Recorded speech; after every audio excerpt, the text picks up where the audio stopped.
I'm Danielle Mullins. I run the University of Maryland Patients Program, which is a program that's designed to partner with the community to learn differently, to do research differently, and to share what we've learned so that people can make healthy decisions to improve the quality of their life.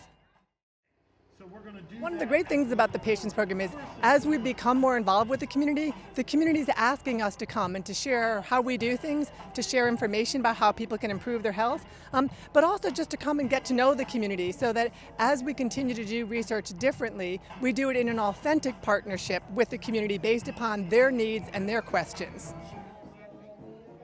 One thing that's true about all people is we need to meet people where they are. The reason that we're out in the neighborhood today is that we want to meet patients and people where they live, where they work, where they worship.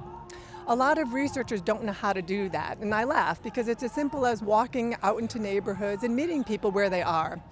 The Patients Program helps to support researchers at the University of Maryland who haven't done that before. So we invite anybody to join the Patients Program to go with us to meet the community, and we also invite the community to join the Patients Program and meet researchers at the University of Maryland. One thing I've learned with the Patients Program at the University of Maryland is it is always better to ask your patients what they think, because that's what the Patients Program does. You know, you have your opinion as a professional, and you would think that's the best way to go about it. But the best way, I believe, after working with the Patients Program, is to get the opinion of the patient and try to incorporate it while you give your advice as a professional. In a community health event, it's much more social, it's much more relaxed, and the community is much more open to engagement. So they're open to interact with you, share their opinions on stuff. But in the pharmacy, they feel like you're a professional, and they come in there for help, but they think the only help you can give them is your professional advice as a pharmacist. So you don't get to address all the other stuff they might have problems where they need help with. So coming out in the community in a social event like this is something that helps you to get better understanding of your patients. I spoke with Dr. Mullins a couple of weeks into our pharmacy school, and from his explanation about his research and the Patients Program, it was mainly going into the communities and trying to interact with the community and bringing them into research and healthcare, their healthcare. And that was something that intrigued me, because that's something I want to do later in the future back home in Ghana, helping the community, establishing a pharmacy back home. And that was something I saw that aligned with my future plans as a pharmacist. And I was really intrigued, and I tried to get on board with it. One thing you realize is the community is not really aware about the health issues out there. Another thing I would mention is access to health care. They probably don't use the facilities available to them as they should, and that's something the Patients Program highlights. It makes the people in the community aware of the facilities they have and the resources that are available to them. And we bring it to the community, we explain to them what resources the University of Maryland has to offer. Community outreach entails me keeping contacts with other community organizations that pretty much have the same goals that we do. I've been doing community outreach for approximately 20 years in a volunteer organization called Mind, Heart, and Body.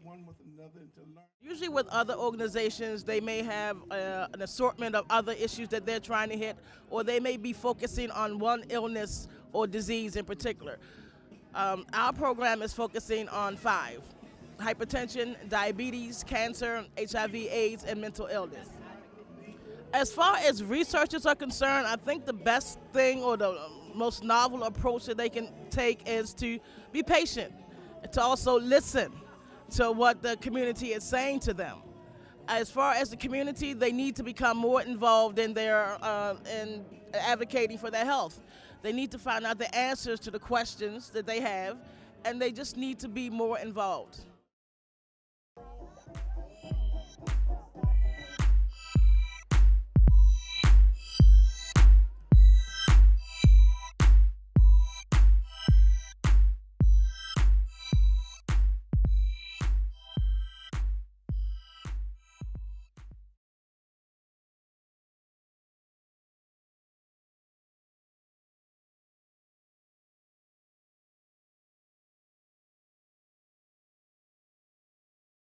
Ayana Holloway. I am a prevention specialist for the Beautiful Me program at Women Accepting Responsibility.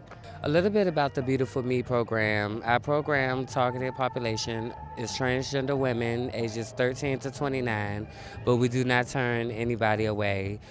In our program, we do outreach in HIV and STD testing during non-traditional hours so that we can reach our targeted population to get them tested to be more aware of their health and give them preventative services to keep themselves safe. Also, a part of our testing, we do counseling, and we also offer an evidence-based intervention at our weekly support groups every Thursday. A big health issue in the transgender community is being connected to care and for HIV positive individuals and just getting them connected to care and making sure that they're adherent to their medications. The importance of being at an outreach event like this is so that we can give visibility to our programs and the services that we offer for people to come and get their lives in order, especially when it comes to your health. We would like people to come to these events like this to receive the services we have to offer, and also we can give them a referral out if we do not cover the services that they may need at the time. The evidence-based intervention that we offer is Beautiful People. It was created by CDC, who did a number of studies in the African American community for African American women and how they could reduce stress, reduce problems in their life and issues created around keeping themselves safe and having better sexual behavior. Because we didn't have any evidence-based interventions here in the Baltimore area catered to transgender women, we adapted the evidence-based intervention sister, which was made for African American women, and we adapted it to fit the needs of African American transgender women here in the Baltimore area who face many things from homelessness to HIV. And our evidence-based intervention is made to help them make better choices in their life to keep themselves healthy and live longer, healthy lives.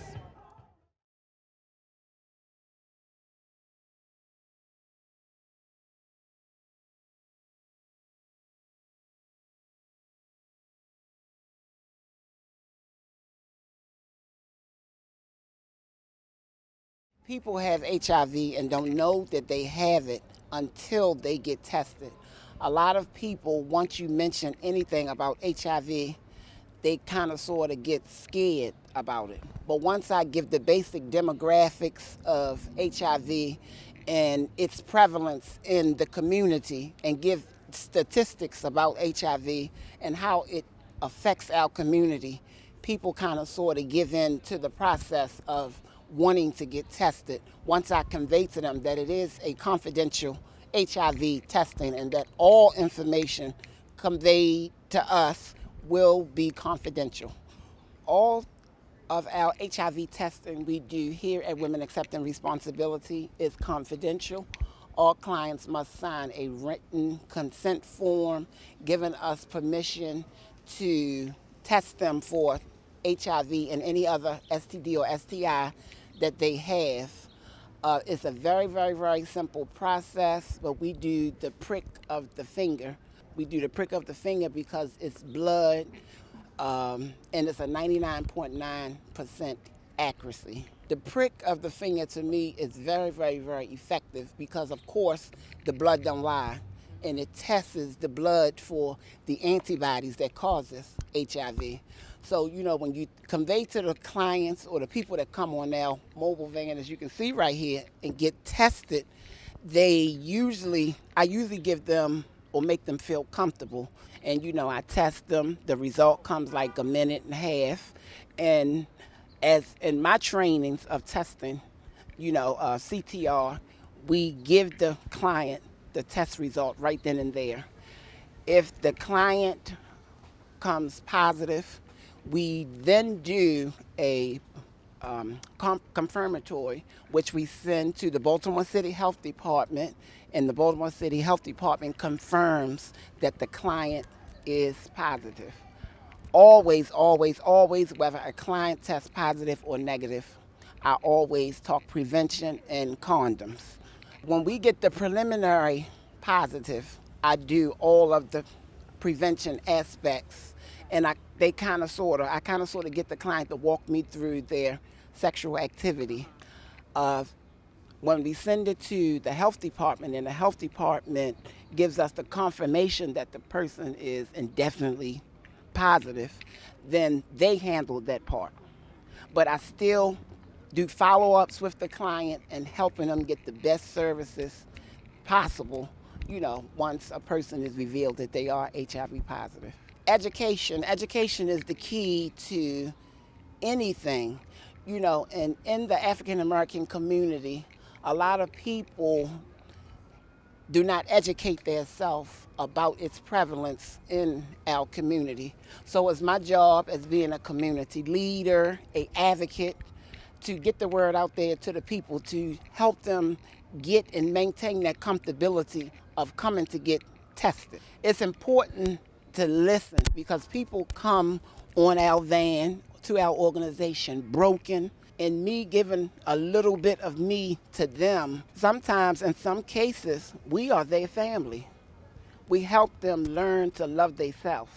It's very, very, very important to listen because like I said, it's different for many different people in many different cases, but listening is the key to doing this type of work, being a service provider for any community.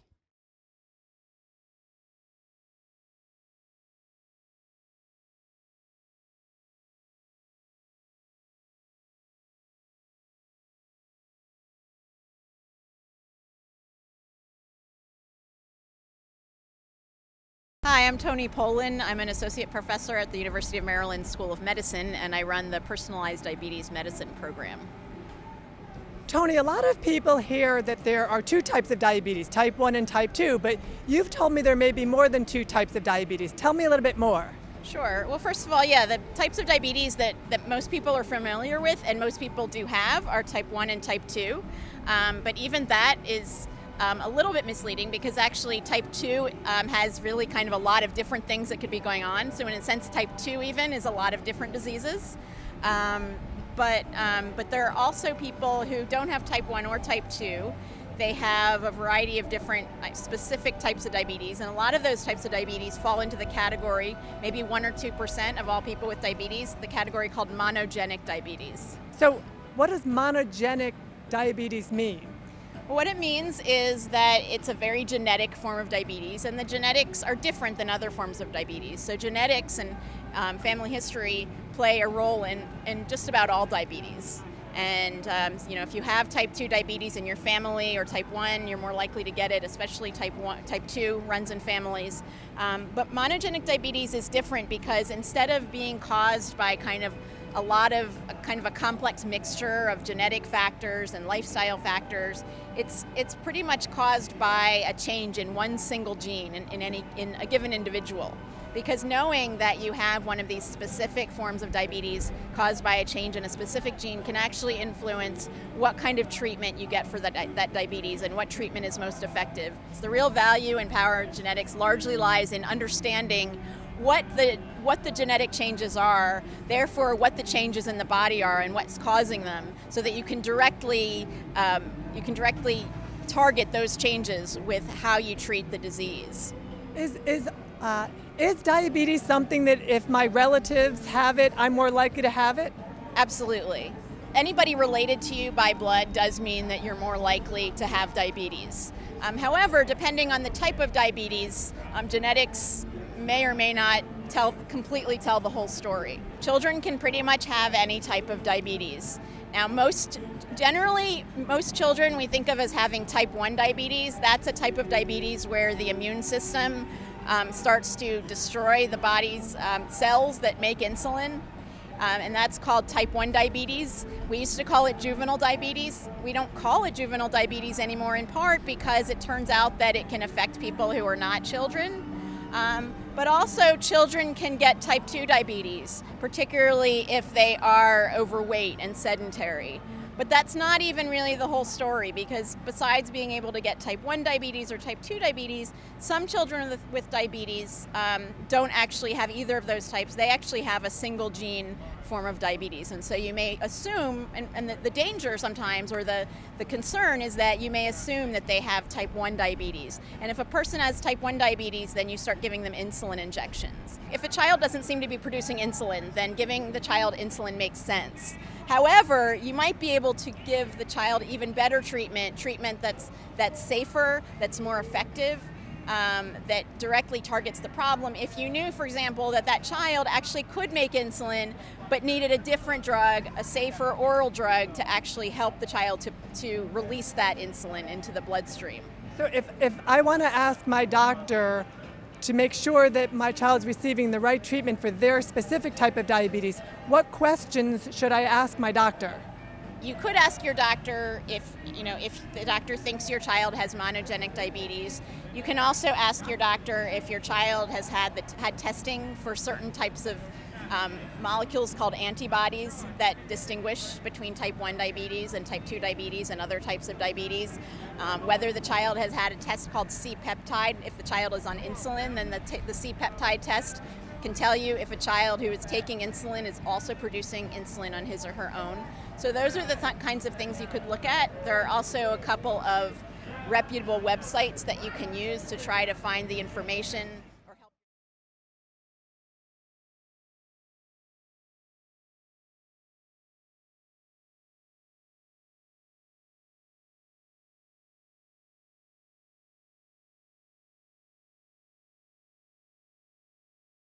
I outreach to everybody and anybody so that they can practice safer sex, get tested, and know their status. I typically reach out specifically to older adults because I find that they're the least educated, the most undereducated, and the last to be tested. Older adults go to the doctor with complaints, and the doctor assumes it's due to aging, whereas a younger person can have the same complaints, and the doctor will assume that they maybe need to be tested for HIV or some other STD. So older adults are being tested later, and their numbers are escalating. It's transmitted sexually. There are older adults that do use drugs, okay? Primarily with older adults it is sexual. But it's the same as with younger people, except that most people don't want to think that older adults are sexually active. Most younger people don't want to think their grandparents are sexually active.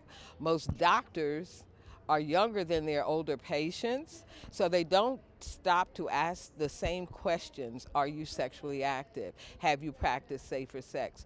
Do you need to be tested? Do you want to be tested?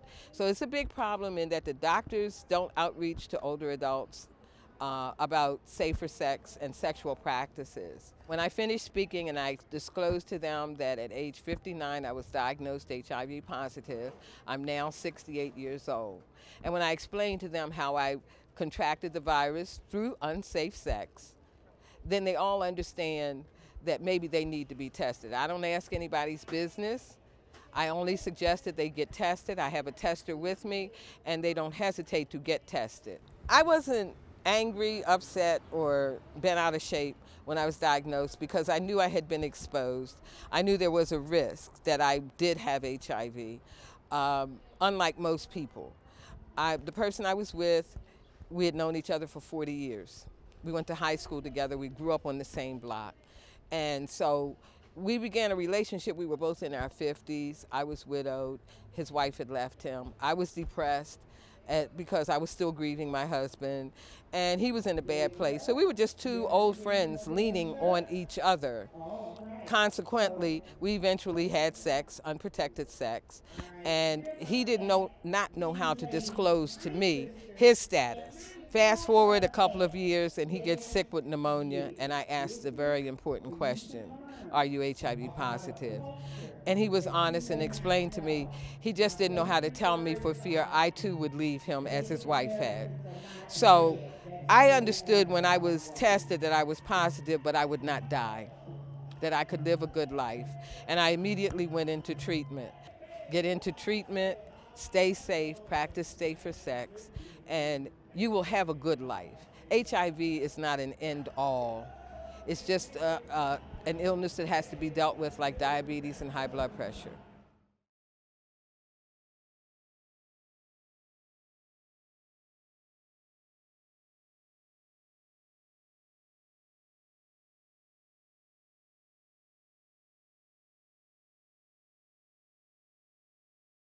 My name is BJ Shaneman. I am a clinical nurse, an LPN. I have a master's and a baccalaureate in nursing science because the community is my love, and this is my gift, my way of giving back to all those that I love. A lot of my friends would say that Dr. Saunders and I grew up together, although Dr. Saunders was 80 at his passing, which was a few months ago, and I am 70 now. Dr. Saunders was not only my mentor, he was like a dad. He trained me the way in which he wanted me to be. So when you saw him, you saw me. When you saw me, you saw him. I could not have ever asked for a better educator, a better friend, and a father figure as I had with Dr. Saunders. He's been a part of the Mind, Heart, and Body program, which was started over 27 years ago. He's always been my program advisor, always available when I'm doing a health fair. I have a question, I can always call him in reference to a client. Dr. Saunders is my heart. He's my heart, and he'll always will be. Dr. Saunders loved every community we touched, every community. That's why Mind, Heart, and Body was such an important adventure for us, because we did not belong to any particular church or organizational program funding and all of that. Our services are all free. All of the people that work in Mind, Heart, and Body volunteered their time, which gave us an opportunity to go anywhere we wanted to go. What do you say to a new researcher who walks in today and says, how do I do research differently? Know your community. I think that's something that I shared with you. Absolutely. That it is, when you're doing research, you are working with the people out here. Mm-hmm. It is more than just the project or the money. Right. You have to know the individual in order to really do a good research, Right. and to get the best candidate that you're looking for. Right.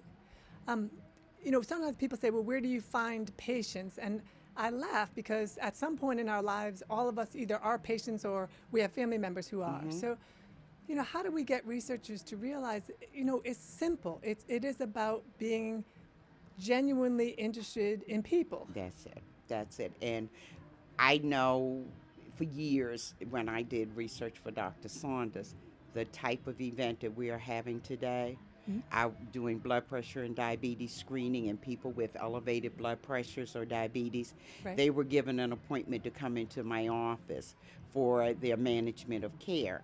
Right. And if that showed that they would do well in the research study, that service was offered to them. So not only did we get them for research, but now they have management of health care, and they Right. believe in you. Right. You know, Right. and I Right. have to say this with all my work that I am doing. Any patient that I have assigned to come see me, if for some reason they miss an appointment, they will call Right. me. And that's rare in a doctor's Right. office. It sure is. They will call me and say, Miss BJ, I'm so sorry, and apologize. But then they will want another appointment. Because they know you care.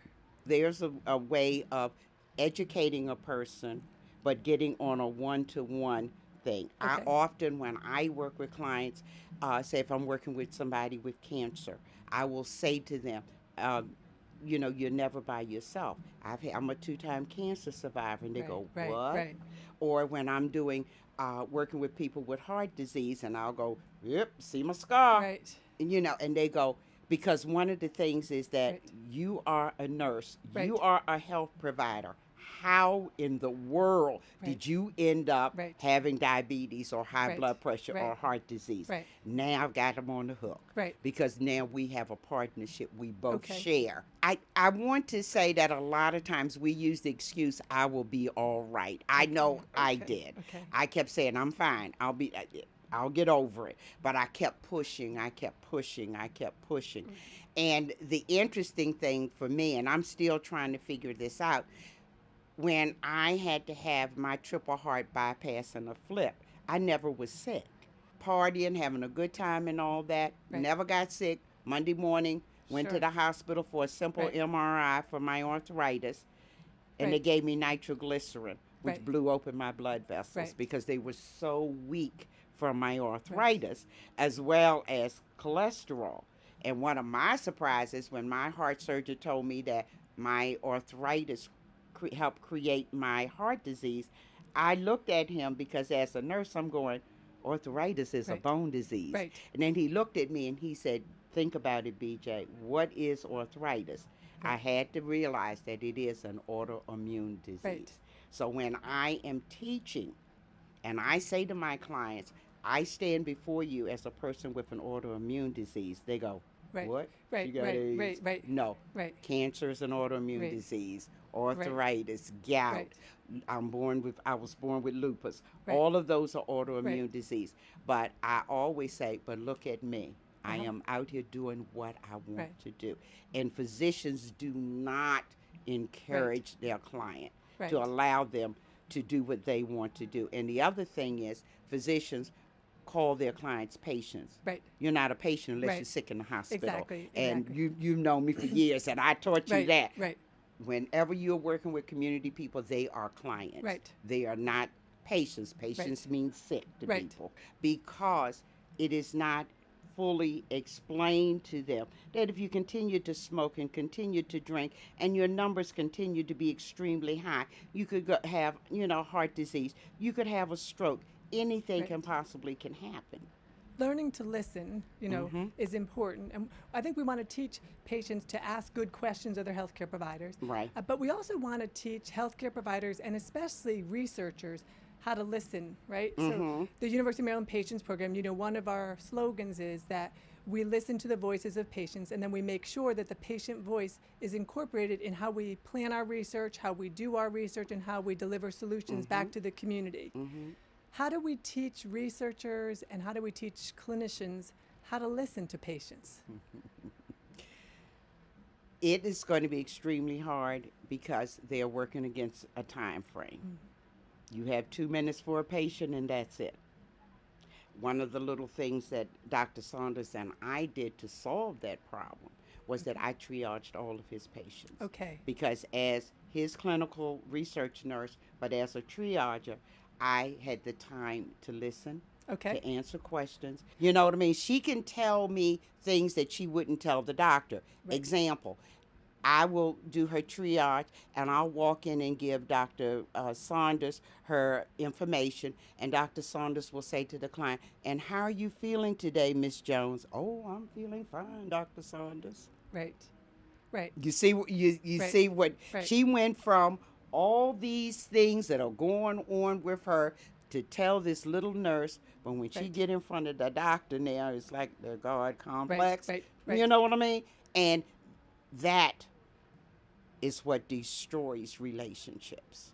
One of the things that I tell all my clients, because I use the navigational healthcare system services along in my new center, first of all, they're to write questions down Right. and then present them to the doctor. Okay. The other thing is if the doctor says something that they do not understand, Okay. and if Dr. Saunders was standing here now, he'll tell you that that's true. They'll come back and ask me, Okay. what did he mean? What is this? And I'll explain it to them, or I'll say, let me call your doctor. I actually show and tell my clients how the heart beats, Okay. the importance of taking your medicine, what exercise do for you, what full sleep does for the brain. If they can see it, Right. now they visualize it and understand it often. Okay. I know before I open my mouth, if I say the word research, people are going to say, oh, you're looking for guinea pigs. Right. So what I do is I use my services of screening with their health disparities in order to put them into a frame of mind and show them where I can offer a service that's going to benefit them. Okay. That service just happened to be research. Okay. And then explain what it is the research is about.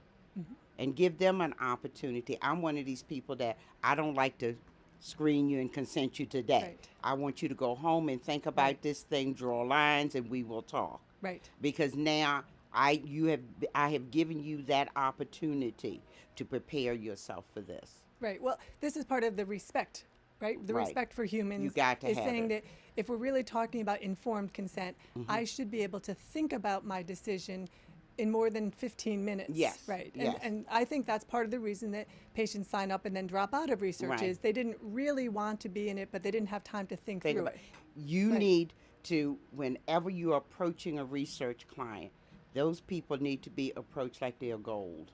Right. Well, also, I look at you and I think that you give people time, and yet I've seen you get 150 patients into a study much faster than the traditional way. So I don't think that taking your time means taking more time to get patients, right?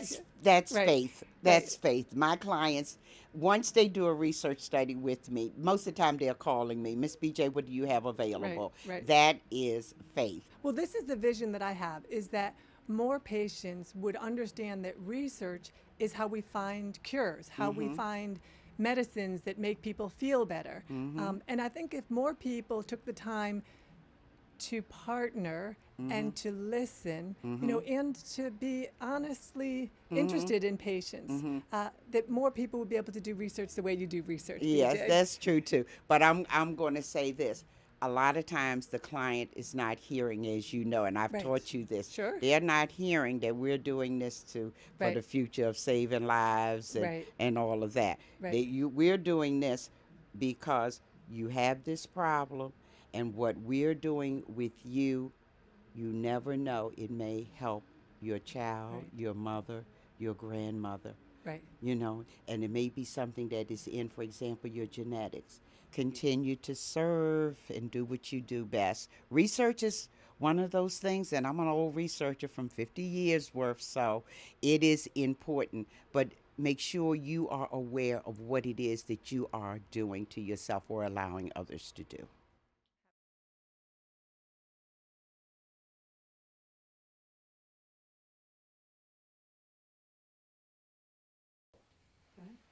Hi, my name is Gail. I am 48 years old and I am 18 years positive HIV. I am the director of Mount Lebanon Baptist Church HIV Outreach Services, and my door is always open to anyone, family, friends, neighbors, who have any questions regarding HIV. Hi, Gail.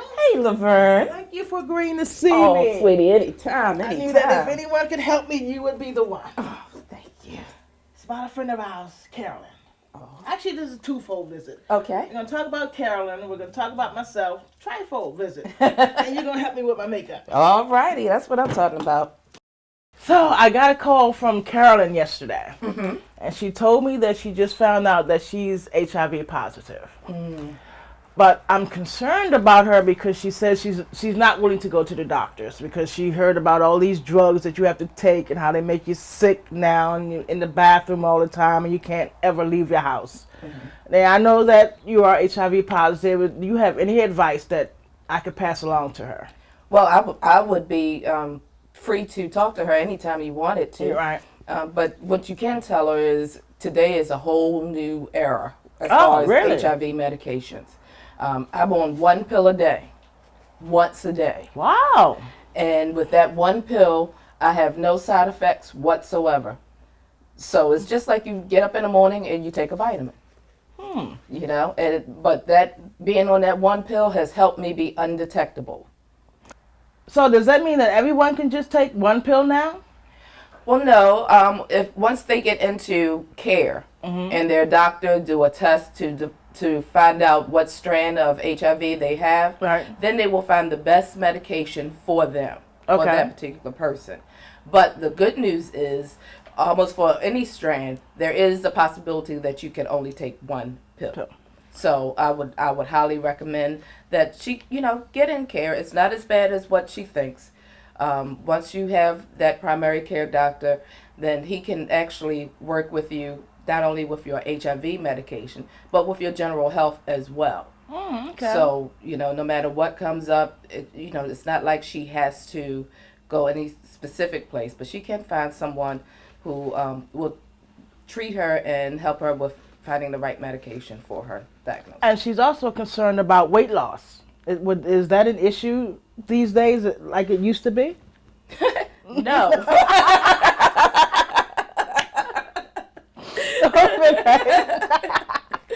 That's not an issue whatsoever. Okay. And again, it's all about once you get in the treatment and you get the right medication, then you can live a long and healthy life. With each medication, they all have their own specific side effects, but it depends on the person itself and what side effects that they have. And the doctor, again, will give her the best medication to work with her strength, so hopefully she won't have any side effects. Or if she does, it'll be the mildest ones that she can have. So usually, how long does it take for the physicians to figure out what medication is right for which individual? Approximately 2 weeks. Sometimes it's sooner. As soon as they do the test and they get the results back, they will contact you and call in your prescription right away. So it won't take any time at all before you get the correct medication for your system. So her quality of life should not have to change with this diagnosis. Not at all, not whatsoever. I'm very healthy. I've been positive for 18 years as of April 29th. Wow. Okay. Yes. Congratulations. Thank you. And I live a very normal and healthy life. I even date. You know, people fear that once they become HIV positive, nobody would want anything to do with them physically.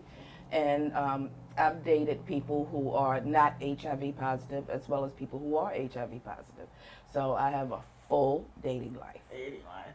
So I got a call from Carolyn yesterday, and she told me that she just found out that she's HIV positive.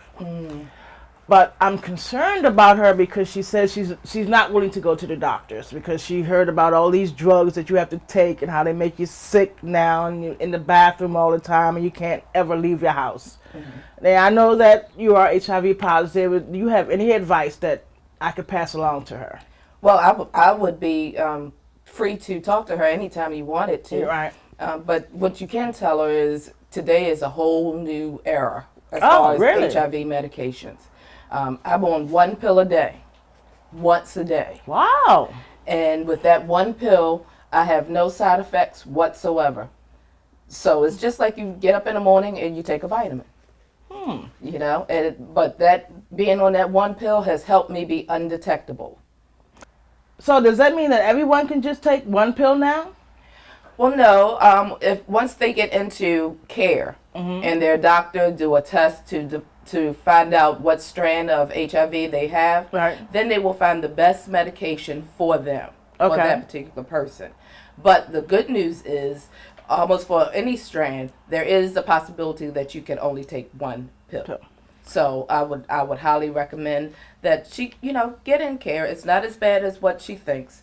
Once you have that primary care doctor, then he can actually work with you not only with your HIV medication, but with your general health as well. So, no matter what comes up, it's not like she has to go any specific place, but she can find someone who will treat her and help her with finding the right medication for her. You mentioned some of the ways that you could, have sex, that you wasn't an IV drug user, Right. But what about, deep kissing, what the kids call French kissing? Can you get it that way? You can only get HIV from blood and from vaginal fluid and semen.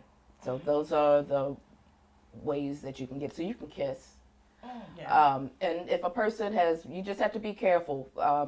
If a person has any sores in their mouth, gum bleeding, then you don't do any deep kissing. Okay.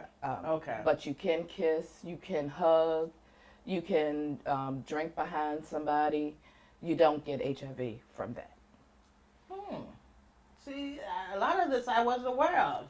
I was under certain pressure, certain things you just didn't do with an HIV person. I mean, I think I even heard my cousins talk about going to the bathroom behind them. Make sure you got the bleach with you to clean off the toilet seat. Right. And when I first was diagnosed, in my ignorance, I believed all of that, even to the point of when I went to visit a friend and they went to give me a glass or something from their house, I would ask for a paper cup. Wow. Okay. So, but through education, I've learned that is definitely not a way that you get HIV. And as far as the bathroom, or you can go behind them, but regular house cleaning ethics is fine, Right. but you don't have to go out the ordinary for that. I even heard that somebody said that when they went to get baptized and they told their church that they wanted to get baptized and they knew what their status was, that they, after the person was baptized, they put bleach in the water behind them. Wow. So, yes, so that is definitely not, you can swim any way you want to swim, you can do anything. Again, you cannot get HIV behind somebody from things like that, only through blood and vaginal fluids and semen.